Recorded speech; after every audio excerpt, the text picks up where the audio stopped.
Rain hammered the pavement, each drop a tiny explosion in the quiet alley where Ethan stood, heart pounding like a war drum.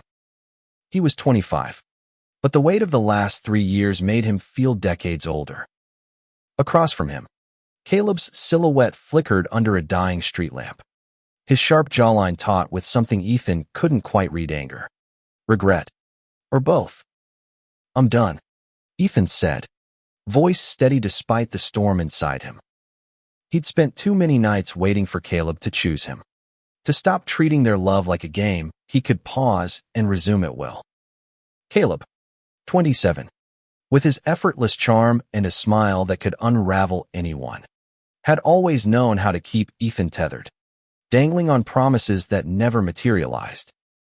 They'd met at a dive bar in Portland, Oregon, 3 years ago, where Caleb's laughter had cut through the haze of cigarette smoke and cheap whiskey. Ethan, a graphic designer with dreams bigger than his paycheck, had been sketching on a napkin when Caleb slid into the booth across from him.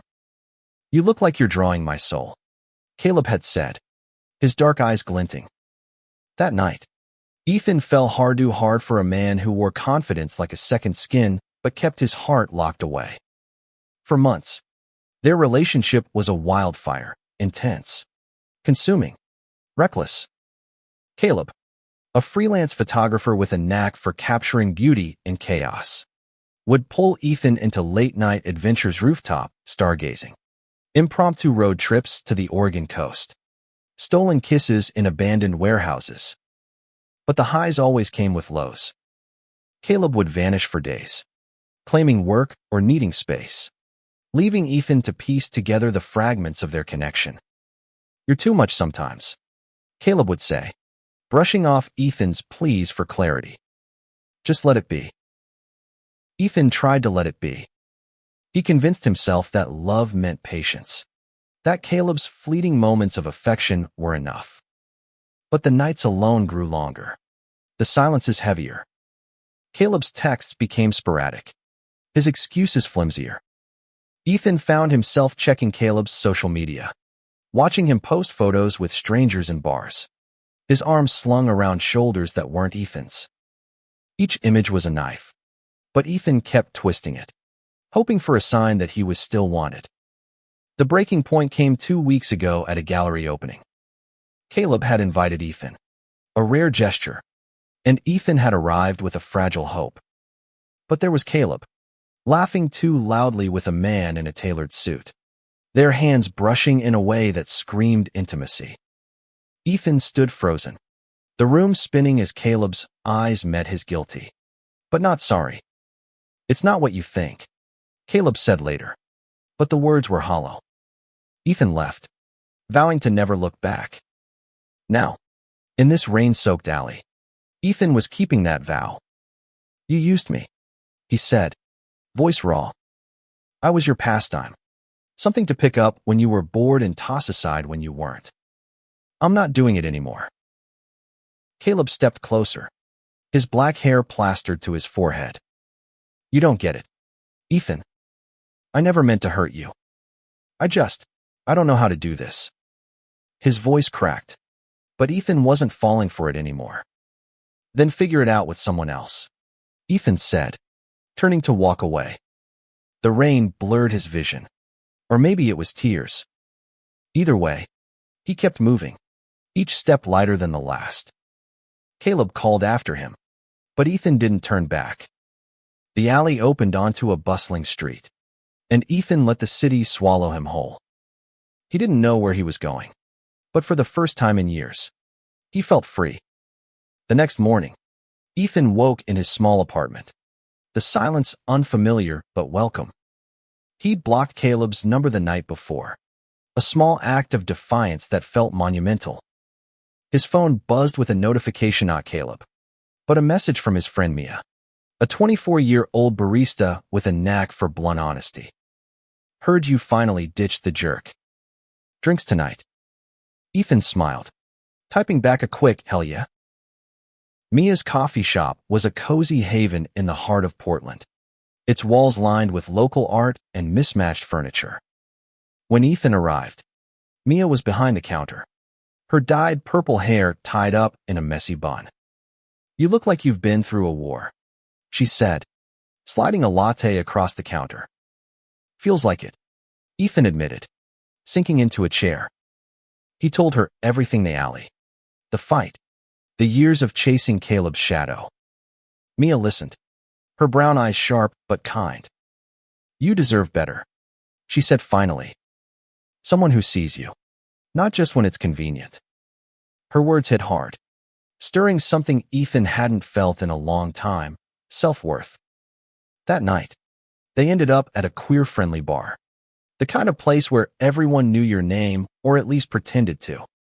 Ethan felt a flicker of his old self, the one who laughed easily, who didn't flinch at every notification.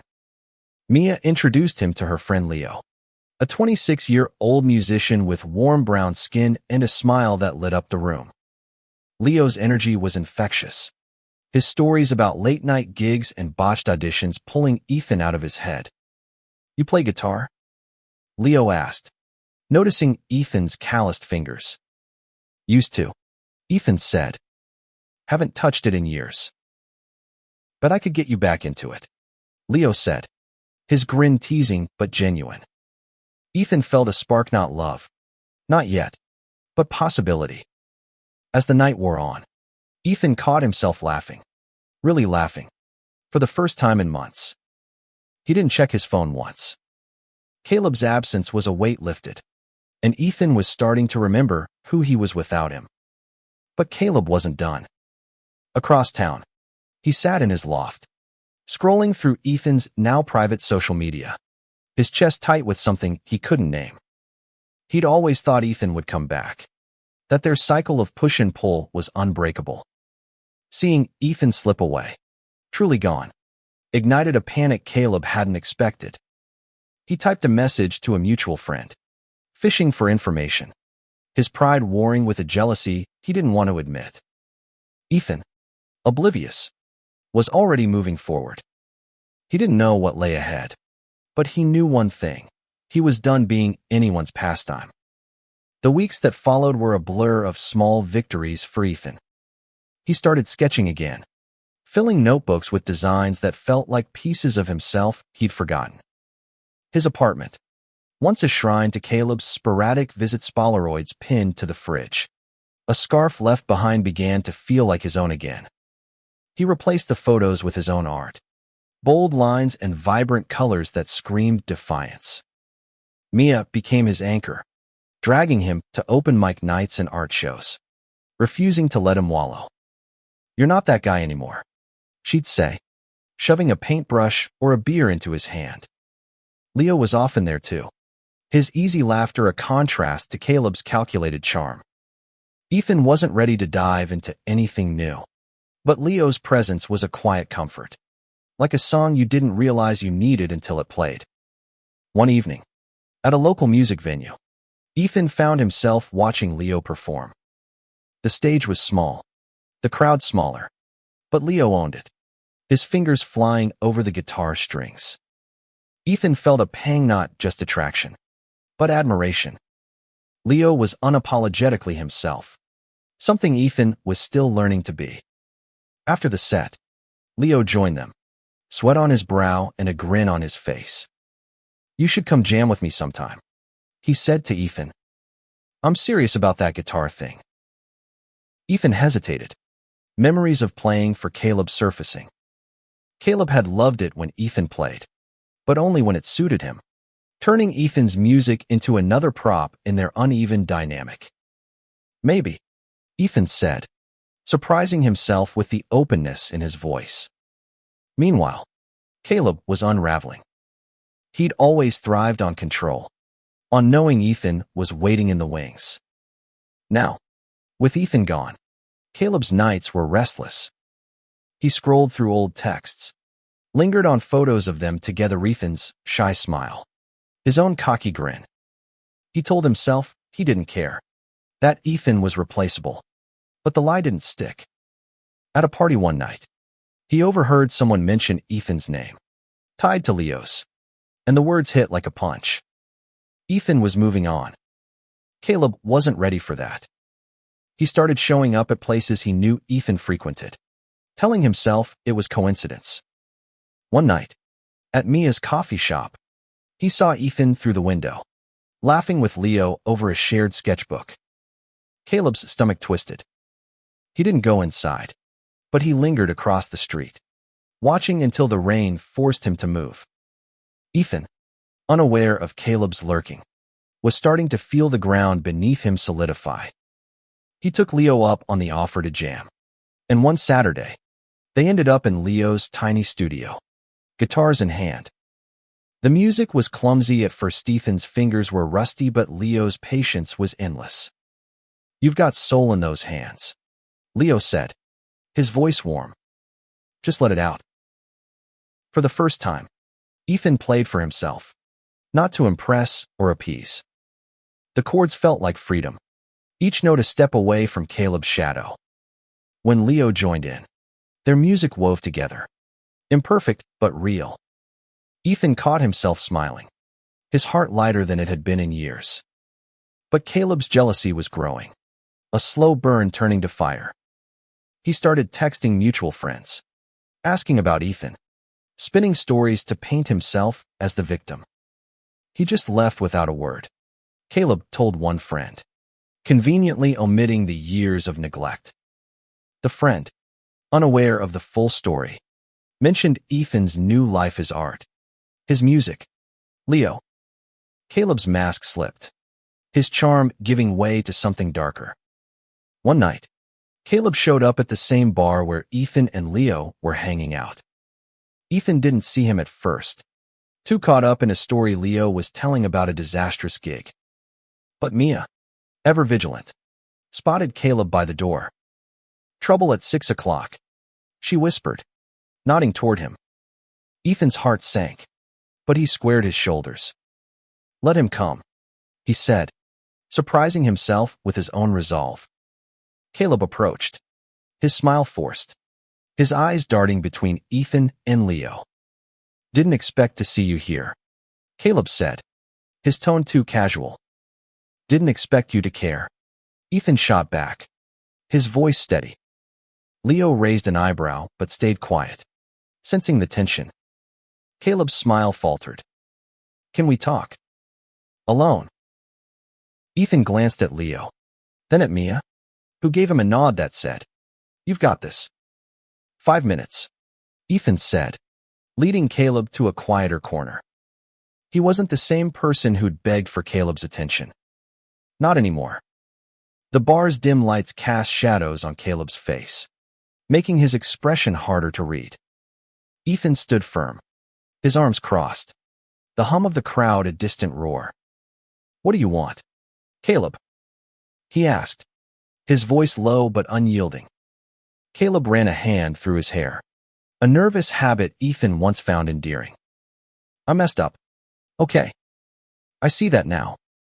I didn't realize what I had until you were gone." His words were soft, almost pleading, but they rang hollow to Ethan's ears. "You didn't realize." Ethan's laugh was bitter. 3 years. Caleb. 3 years of me waiting, hoping you'd show up for real. You don't get to waltz back now because I'm finally living my life. Caleb flinched, but his eyes flickered with something sharper. "Living your life? With that guy?" He jerked his head toward Leo, who was chatting with Mia, oblivious to the storm brewing. "You moved on pretty fast, Ethan." The accusation stung, but Ethan refused to let it land. "You don't get to be jealous. You pushed me away.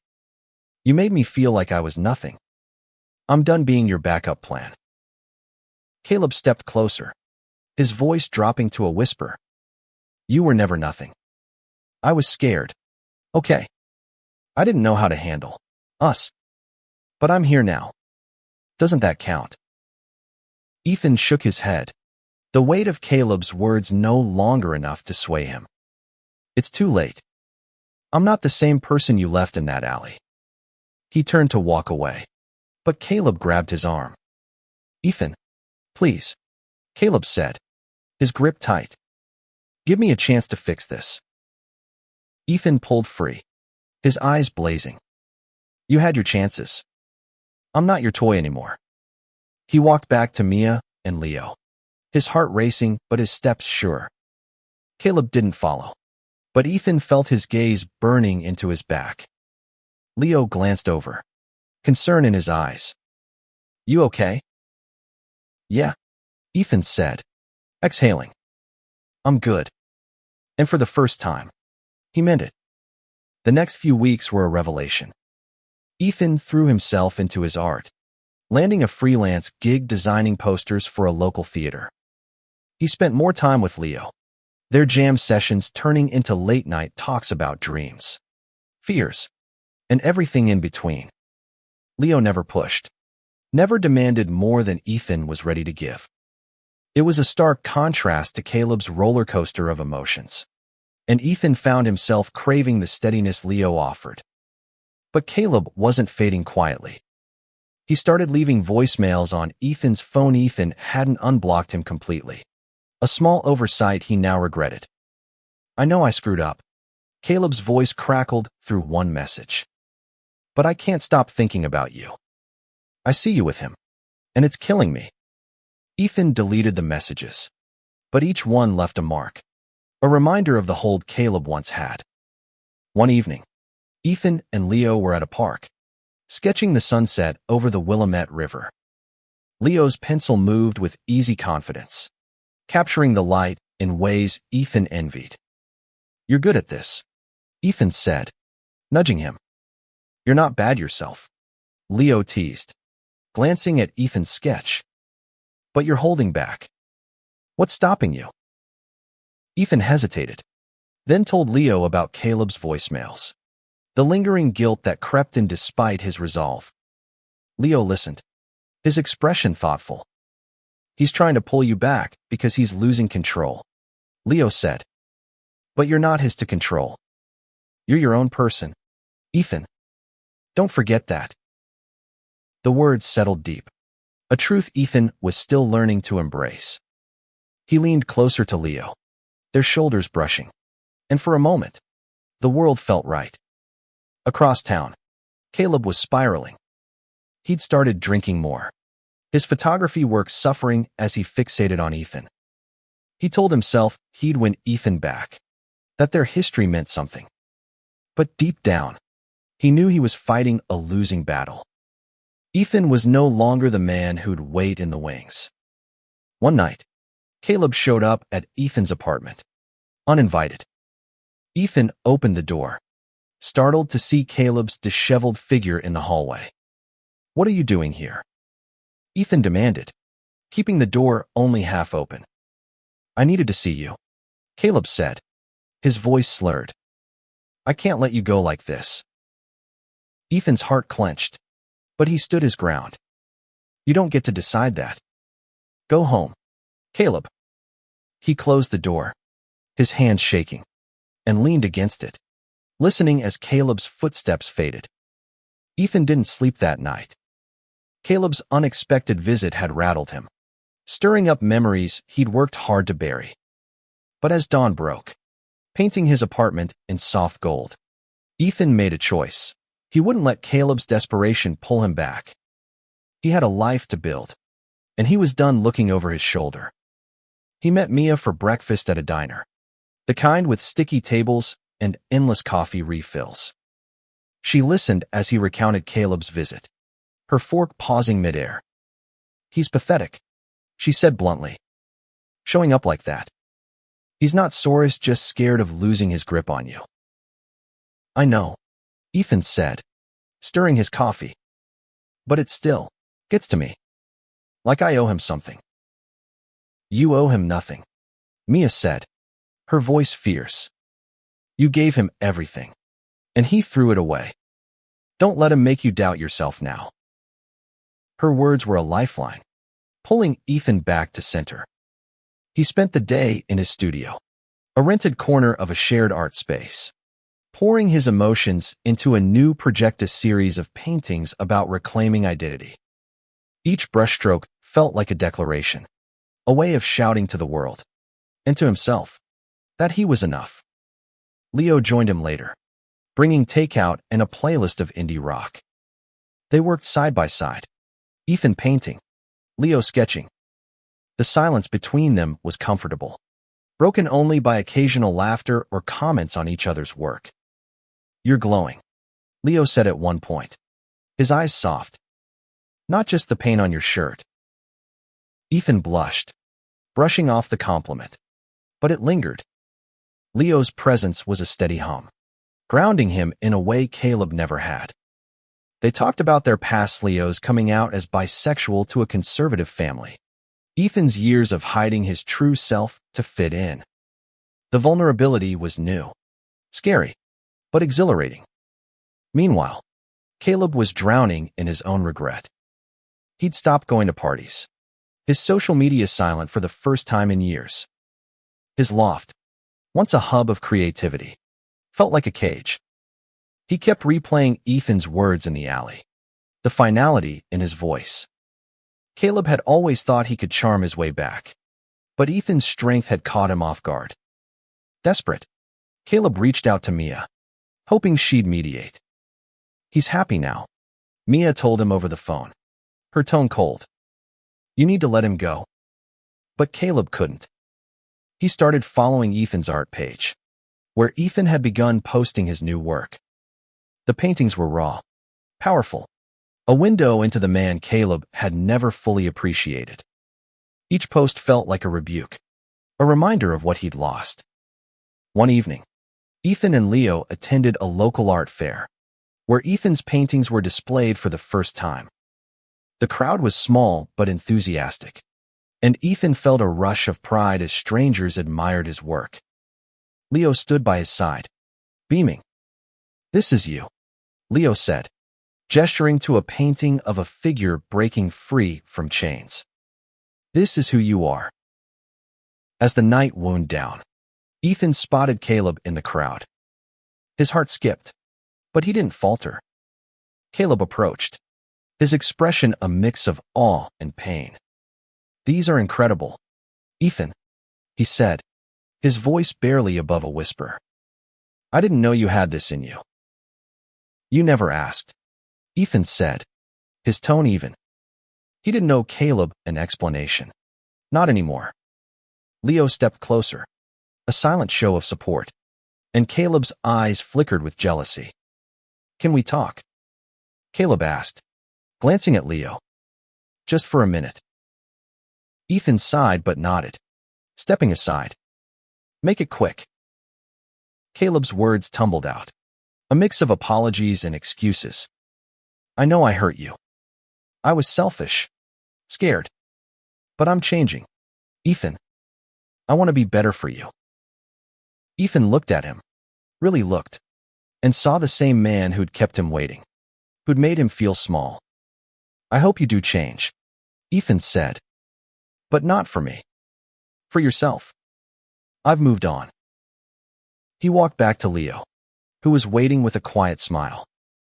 "Everything okay?" Leo asked. "Better than okay," Ethan said, and he meant it. The art fair continued, the crowd buzzing around them. But for Ethan, the world narrowed to the warmth of Leo's presence and the certainty of his own strength. Ethan's life began to take on a rhythm he hadn't known in years. His days were filled with art, music, and moments with Leo that felt like sunlight after a long storm. He started teaching a weekly drawing class at a community center, finding joy in watching others discover their creativity. His paintings were gaining attention, with a local gallery offering him a solo show in the spring. For the first time, Ethan felt like he was building something real, something that belonged to him. Leo was a constant presence, not demanding but ever present, like a melody you couldn't stop humming. They'd spend evenings exploring Portland's Quirks food carts, bookstores, quiet parks where they'd talk until the stars came out. Ethan was cautious, still healing, but Leo's patience made it easy to let his guard down. One night, as they sat on a bench overlooking the city, Leo took Ethan's hand. "I'm not going anywhere," Leo said softly. "Just so you know." Ethan's heart stuttered, but he squeezed Leo's hand back, I'm starting to believe that, he said, a smile breaking through. It wasn't love yet, but it was close, and that was enough.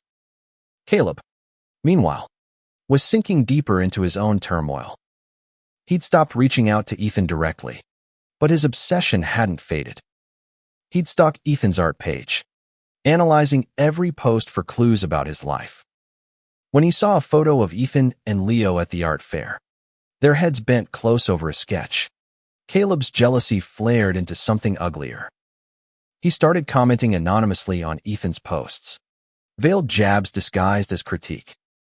Bold colors, but lacks depth. One read.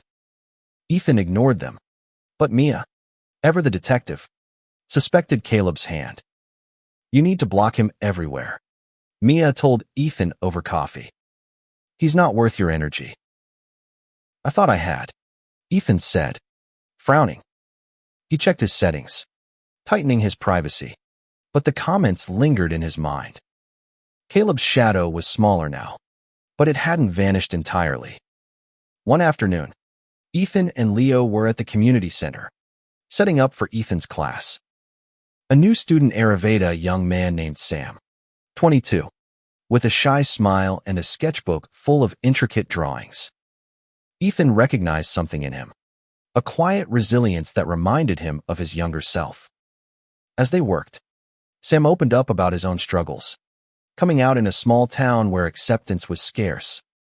Ethan listened, offering advice he wished he'd had years ago. You don't have to fit anyone's mold, he told Sam. Just be you, unapologetically. The words felt like a gift to himself, too. Teaching became a way for Ethan to heal, to give back what he'd fought to reclaim. Leo watched from the sidelines, his pride evident. You're good at this, he said later. You're making a difference. But Caleb's interference escalated. He showed up at the community center one evening, claiming he wanted to support local art. Ethan saw through the excuse, his stomach tightening as Caleb lingered near the classroom, watching through the glass. Sam, unaware of the history, struck up a conversation with Caleb, drawn in by his charm. Ethan felt a surge of protectiveness, not just for himself, but for Sam. Caleb, you need to leave, Ethan said, stepping into the hallway. His voice was calm but firm, a strength he hadn't known he possessed. Caleb's smile was tight. Just checking out the scene. Didn't know you were playing teacher now. You don't get to be part of this, Ethan said. This is my space. Go. Caleb hesitated, his eyes searching Ethan's face for a crack, but found none. He left without a word, but the encounter left Ethan shaken. He told Leo about it later, his voice steady but his hands trembling. He's not going to stop, is he? Leo took his hands, grounding him. He'll stop when he realizes you're not his anymore. You're stronger than he thinks. Ethan nodded, leaning into Leo's warmth. He was starting to believe it. But Caleb's persistence was a reminder of how far he'd come and how far he still had to go. The solo show was approaching, and Ethan knew it would be a turning point, a chance to claim his story once and for all. Winter settled over Portland, blanketing the city in a quiet chill. Ethan's solo show was weeks away, and his days were a whirlwind of preparation, finalizing paintings, meeting with the gallery curator, and battling the nerves that came with putting himself out there. His work was deeply personal, each piece a chapter of his journey from Caleb's shadow to his own light. He titled the series Unchained, a nod to the freedom he'd fought for. Leo was his biggest supporter, helping hang frames and offering feedback with a musician's eye for rhythm and flow. These are going to blow people away, Leo said one evening, studying a canvas of vibrant reds and golds, a figure rising from ashes. Ethan smiled, grateful for Leo's belief in him. Their relationship was growing, not with the reckless intensity of his time with Caleb, but with a steady warmth that felt like home. Mia, too, was a constant presence, organizing a promotional event for the show. She'd taken it upon herself to spread the word, plastering flyers across the city and rallying their friends. "This is your moment," she told Ethan. "Own it." But Caleb's shadow lingered. He'd stopped showing up in person, but his anonymous comments on Ethan's art page grew sharper, more personal. "Trying too hard to be something you're not." One read. Ethan suspected Caleb but couldn't prove it. He confided in Mia, who was ready to hunt Caleb down. "Let me handle it," she said, her eyes blazing. Ethan convinced her to hold off, not wanting Caleb to derail his focus. One night, Ethan and Leo attended a concert at a local venue, a rare evening away from the studio. The music was loud, the crowd alive, and Ethan felt a lightness he hadn't known in years. He and Leo danced, their bodies close, laughter drowning out the past. For a moment, Ethan forgot Caleb existed. But Caleb was there, watching from the bar. He'd heard about the concert through a mutual friend and couldn't resist. Seeing Ethan with Leo, so unguarded, so happy, was a knife to his chest. He downed his drink and left before Ethan noticed, his mind racing with plans to reclaim what he'd lost. The next day, Ethan received an email from an unknown address. It was a long, rambling message from Caleb, no longer hiding behind anonymity. "I see you with him, and it's tearing me apart." It read. "I know I was wrong, but we had something real. Don't throw it away for someone new." Ethan read it once, then deleted it, his resolve hardening. Caleb's words were a last-ditch effort, and they only strengthened Ethan's certainty. He was done. As the show approached, Ethan poured everything into his art. He painted late into the night, each stroke a release of the pain Caleb had caused. One piece, a self-portrait, showed a man stepping into light, his back to a shadowed figure. It was Ethan's story, raw and unapologetic, and he knew it would resonate with others who'd fought to reclaim themselves. The night of the show arrived, the gallery buzzing with anticipation. Ethan stood by his paintings, nervous but proud, as strangers and friends admired his work. Leo was there, his arm brushing Ethan's, a quiet anchor. Mia worked the room, her energy infectious. Even Sam, the student from the community center, showed up, his sketchbook tucked under his arm. Then Caleb walked in. Ethan's breath caught, but he didn't falter. Caleb looked out of place, his usual confidence dimmed. He approached Ethan, his eyes scanning the paintings. "You did all this?" he asked, almost to himself. "Yeah," Ethan said, his voice steady. "This is me." Caleb nodded, his expression unreadable. "I'm proud of you," he said finally, the words heavy with unspoken regret. He turned to leave, but Ethan stopped him.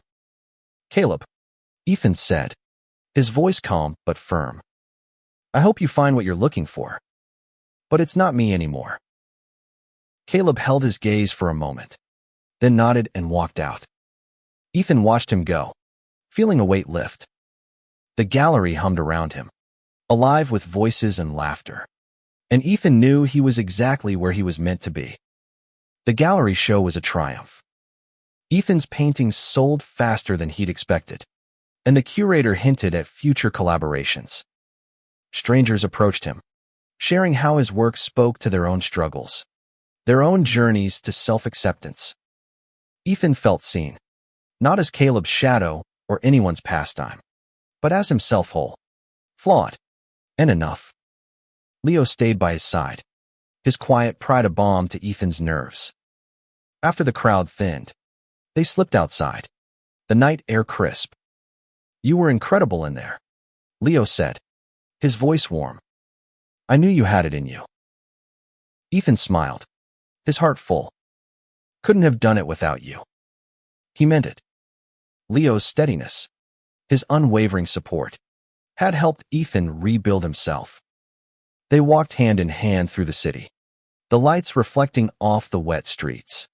And Ethan felt a spark of something new, hope. Maybe. Or the beginnings of love. Caleb, meanwhile, was forced to confront his own emptiness. He'd left the gallery in silence, Ethan's words echoing in his mind. For years, he'd coasted on charm, never committing, never risking. Ethan's strength had exposed Caleb's weakness, and he couldn't ignore it anymore. He started therapy, a tentative step toward understanding why he'd pushed Ethan away, why he'd let jealousy consume him. It was slow, painful work, but Caleb knew he had to do it not for Ethan, but for himself. Ethan's life blossomed in the months that followed. His teaching at the community center grew, with Sam and others forming a tight-knit group. Ethan found purpose in mentoring, in helping others find their voice through art. His relationship with Leo deepened, built on trust and mutual respect. They weren't perfect. Ethan's insecurities surfaced sometimes, and Leo had his own fears, but they talked through them, something Ethan had never done with Caleb. One spring evening, Ethan and Leo hosted a small gathering at Ethan's apartment. Mia was there, along with Sam and a few others from the community center. The room was filled with laughter, music, and the clink of glasses. Ethan looked around, his heart swelling. This was his family, chosen and cherished. As the night wound down, Leo pulled Ethan aside. "I've been thinking," Leo said, his voice soft but steady. "I'm falling for you, Ethan. I want to build something real with you, if you're ready." Ethan's breath caught, but he didn't hesitate. "I'm ready," he said, his smile bright. They kissed, slow and sure, the world fading around them. It wasn't the wildfire of his past with Caleb, but a steady flame, one that warmed without burning. Caleb's absence became a distant memory. Ethan heard through mutual friends that Caleb was trying to change, but it no longer mattered. Ethan had his own story now, one he was writing with every painting, every laugh, every moment with Leo. He was no longer defined by the man who'd used him as a pastime. The city moved on, as cities do, and Ethan moved with it. He kept painting, kept teaching, kept loving. His art became a beacon for others, a testament to resilience and the power of reclaiming one's worth. And in the quiet moments, when he looked at Leo or at the canvas before him, Ethan knew he'd found something Caleb could never take, himself. Spring turned to summer, and Ethan's world felt brighter than ever. His solo show had opened doors. Galleries in Seattle and San Francisco reached out, and he was planning a new series inspired by his students' stories. Teaching had become his heartbeat, a way to give back the strength he'd found. Sam, now a regular in his class, had started his own art page, crediting Ethan as his mentor. "You showed me I could be myself," Sam told him one day, and Ethan nearly cried. Leo was his partner in every sense, their lives intertwining with an ease Ethan hadn't thought possible. They moved in together, a small apartment filled with art and music, where Ethan's paintings hung beside Leo's guitar. Their nights were spent cooking terrible meals, laughing at their failures, and dreaming about the future. Ethan had never known love could be this steady, this kind. Caleb's name rarely came up anymore. Ethan heard he'd left Portland, chasing a photography gig in New York. Part of Ethan hoped Caleb would find peace, but it was a distant thought, no longer tied to his own happiness. He'd let go of the anger, the hurt, keeping only the lessons. He was worthy of love, of respect, of a life that was his own. One summer evening, Ethan and Leo hiked to a lookout point above the city. The sky was ablaze with pinks and oranges, the kind of sunset that felt like a gift. They sat on a blanket, sharing a thermos of coffee, their shoulders touching. "You ever think about where you'd be if you hadn't walked away from him?" Leo asked, his tone curious, not jealous. Ethan thought for a moment, then shook his head. "Doesn't matter. I'm here now. With you." He leaned into Leo, their lips meeting in a kiss that felt like a promise. The city stretched below them, alive and ever-changing. Just like Ethan. He'd been used, pushed aside, but he'd walked away and found something better himself. His art, his love, Caleb's jealousy, his attempts to pull Ethan back, were echoes of a past that no longer defined him. As the sun dipped below the horizon, Ethan felt a quiet certainty. He was no longer a pastime, no longer waiting for someone else's approval. He was whole, and he was home. The story of Ethan and Caleb wasn't just about love lost, but about love found, self-love, chosen family, and a partner who saw him for all he was. It was a story of breaking free, of reclaiming a heart that had been used and discarded. And as Ethan looked out at the city, Leo by his side, he knew the ending was his to write.